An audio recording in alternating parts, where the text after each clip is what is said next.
Welcome to your in-depth weekly horoscope for week commencing the 30th of March for the Sun or the Ascendant.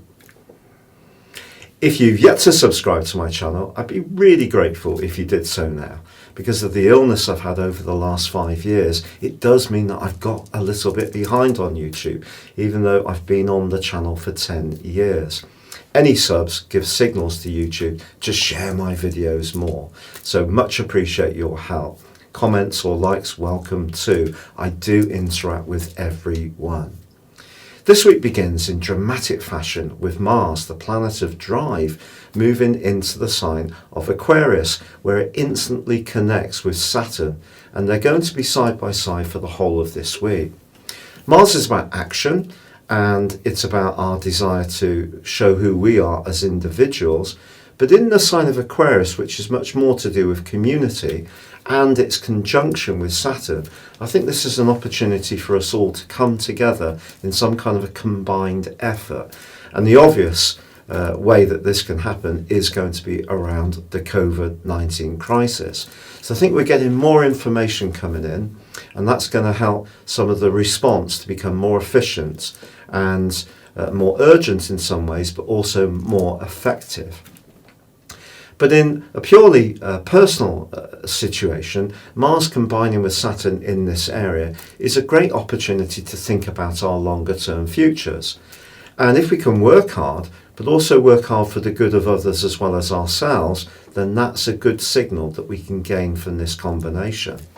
But in a more romantic context, as Venus in the first half of this week forges its continuing superb link with Pluto and also Jupiter, there could be a good news story developing for some people when it comes to their love life or social situation. But when Venus, Jupiter and Pluto are together in this positive way in Earth signs, as they are in Taurus with Venus and Jupiter and Pluto in Capricorn, it's a time for tangible progress.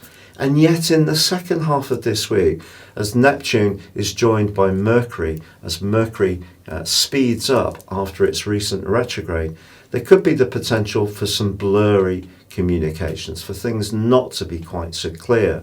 So if you do encounter someone that you really like, and they're making your pulse race all the quicker, just let the relationship go at its own pace. I wouldn't be in too much of a hurry to work out how you really feel. Just enjoy the moment. And generally, for all of us, if we are sending emails or letters or talking about contracts or having important discussions, we just need to be aware that Neptune can diminish the clarity of Mercury, particularly Mercury in Pisces, where it's not at its best. So there is the potential to read information wrong, to lack comprehension in some of our communications. But I think generally this combination between Mars and Saturn is very positive, and the Sun's journey through the sign of Aries is asking us to keep initiating new ways of approaching things. But on Wednesday we do have a quarter moon in the tender sign of Cancer, and this just suggests that any new initiatives we take, or if we're planning those longer term plans, it needs to be right for us at a more emotional level. So sometimes we can do things because we have desire, because we have ambition, but they're not necessarily things that suit us at a more personal level at that particular juncture.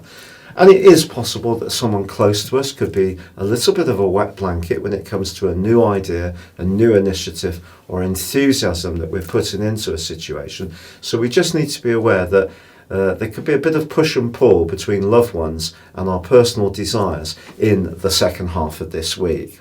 Your specific forecast, Leo, shows Mars, the planet of drive, determination, and of course desire, moving into your sector of relating on Monday. If you want to bring a new relationship into your life, this is really significant, and the next 6 weeks can see you much more on the front foot, wanting to interact more with others. This week, however, its immediate connection to Saturn, the planet of restriction, suggests that if there is a niggle in an existing relationship, it could be revealed over the next 7 days. Also, the quarter moon on Wednesday suggests that your feelings could be much closer to the surface, and even something you would ordinarily shrug off could really get under your skin a little bit more. But Venus does continue to forge an absolutely amazing alliance to both Jupiter and Pluto. So if you're looking for a new job, wanting to raise your profile, hoping to impress someone in a position of influence, I actually think that Mars and Saturn's conjunction can just see you coming across in a very sincere and meaningful way, and therefore someone like that you encounter can actually be quite impressed. But also in the second half of this week, Mercury and Neptune combine. If you are thinking about making any financial maneuvers, checking the small print is absolutely vital. And don't necessarily believe at face value what someone tells you or what you read. The potential for misinformation is definitely ramped up by that combination. It's been a real pleasure being with you. Thank you so much for joining me. If you'd like to subscribe to my monthly astrology magazine and regular astrology updates, or also your daily free horoscope, please see the link beneath this video. You can also order your 12-month personal horoscope and also your character analysis based on your time, date and place of birth, and get a 30% discount. Or you can choose to have a one-to-one consultation with me. Again, please see underneath this video in the links.